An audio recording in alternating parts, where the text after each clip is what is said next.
kain tayo na ginisang upo, magalang na gulay. Ito lang tayo ng bawang sibuyas guys, and then yung ating giniling. Ito na natin yung ating gulay.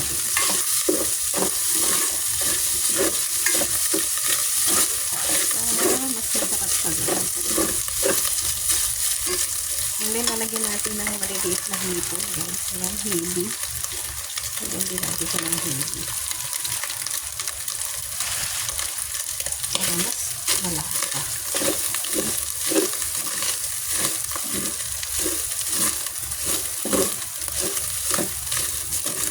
Ayan, ganyan guys. So, bumili tayo ng ating sahog. So, lagyan natin siya ng patis.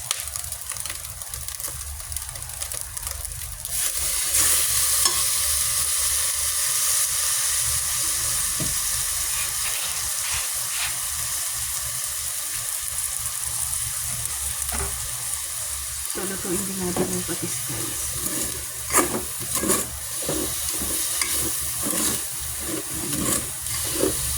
Okay na yan, ganyan. Saka natin lalagyan ang ating upo.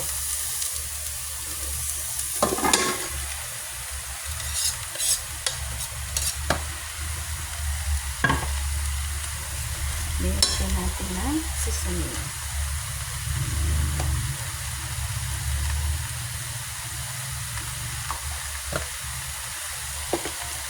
Natin yan, i-mix.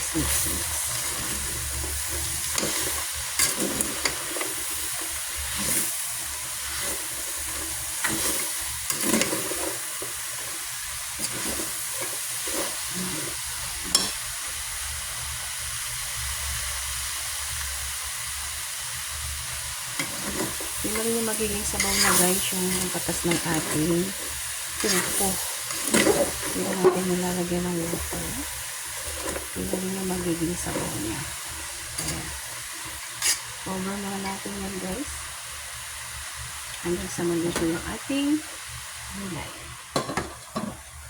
So, ganun lang kasimple guys yung ating lunch for today. Ang ating gulay. Kaya more on gulay tayo guys. Kaya lutuin na natin yan. Keep on watching guys.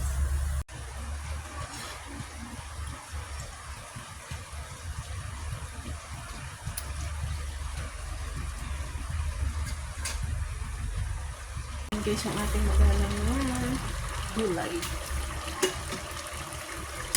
Diba? Hindi ko na siya nilagyan ng water kasi yung katas ng ating gulay yung magiging saba. Kaya guys, ang sarap niya. Napakalinamnam gawa nung ating hipon. Yung ating shrimp na dried shrimp. Yun yung sinahog natin guys.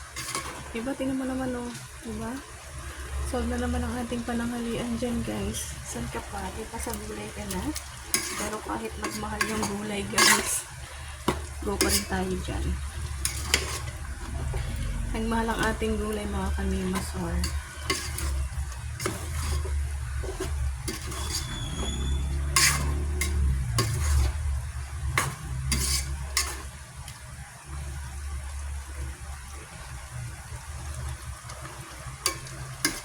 Kaya solve na solve pa sa ating pananghalian.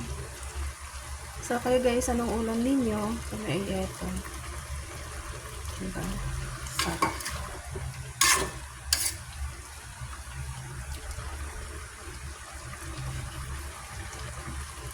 So yun pa lang guys. Solve ka na.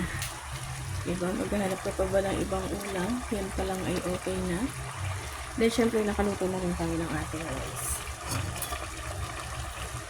Para, pwede na tayo mag-lunch.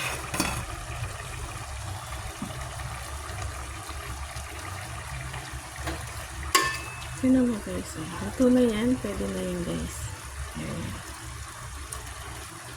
Yummy na yan.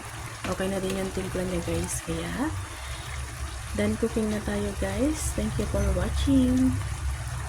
Maraming salamat sa suporta mga kamimasor. So, bye!